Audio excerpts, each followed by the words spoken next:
Pauline by Michael Garon. Episode 3, Life's Three Paths. In 1979, Evan Wolfson told me he was committing his life to legalizing same-sex marriage. In 2015, he was one of a handful of people credited with accomplishing this goal. But his work on same-sex marriage, as incredible as it is, isn't why I'm calling him out.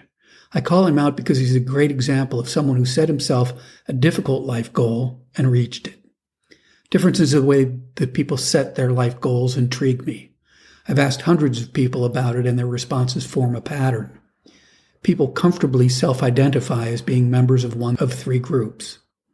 The first group contains people like Evan, who set life goals they eventually achieve.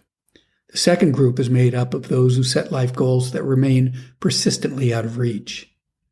The third is populated by people who say they set no life goals at all. They're content to follow the path life presents them. In this context, Evan is a member of the first group, but with a notable distinction.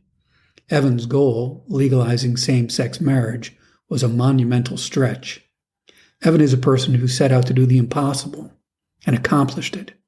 Think about that for a second. Think about a person who sets out to be the U.S. president, or notch down an NFL quarterback, or someone who decides to be a professional ballerina, or movie star, or a billionaire.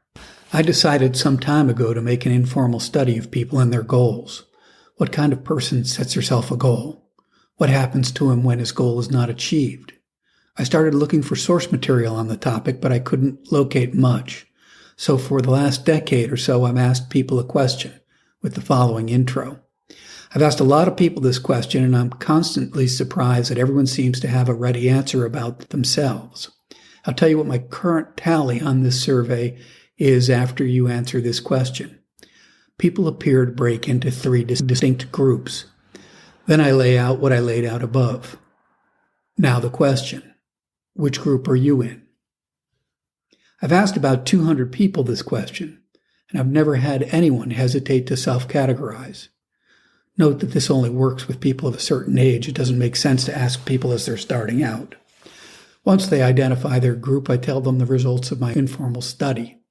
Regardless of the number of times I've done this, the proportions remain about the same. 1/3 of respondents end up in each of the three groups. That division doesn't surprise me much.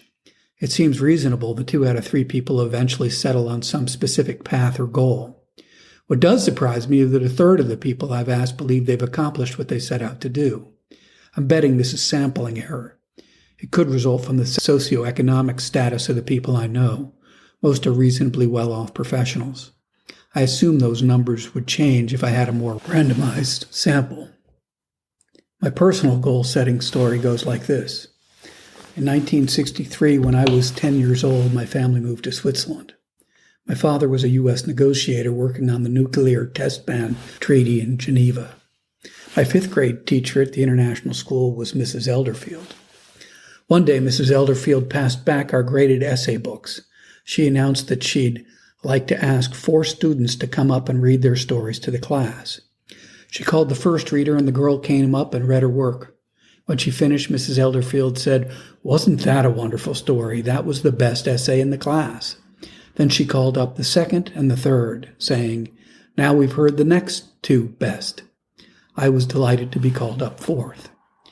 Once I'd finished reading, she clasped her hands in front of her and gave me a stern look. And that, I'm sorry to say, is the worst story I've graded in all my years of teaching. Then she told me to go sit down. Oddly, the day she revealed me as the worst writer she'd ever had was also the day I decided to become a writer. Notice how I put that, to become a writer. I did not say that was the day I decided to write. The difference may seem slight, but the subtlety would vex me for years. The problem was that I had no idea if I wanted to write. I'd never practiced it at all. I was only in 5th grade. Worse, I was apparently no good at it. So while I had no idea whether I wanted to write, I knew I wanted to prove Mrs. Elderfield wrong. Compare Evan's ambition to mine. He hadn't said, "I want to be a lawyer." That would equate to, "I want to make a high 6-figure salary, drive a fancy car, and join the country club." He'd said, "I want to legalize gay marriage." I, on the other hand, hadn't said, I feel inspired to deepen people's awareness of man's inhumanity to man. What I'd said was, I want to be a writer. Evans accomplished his goal in spectacular fashion.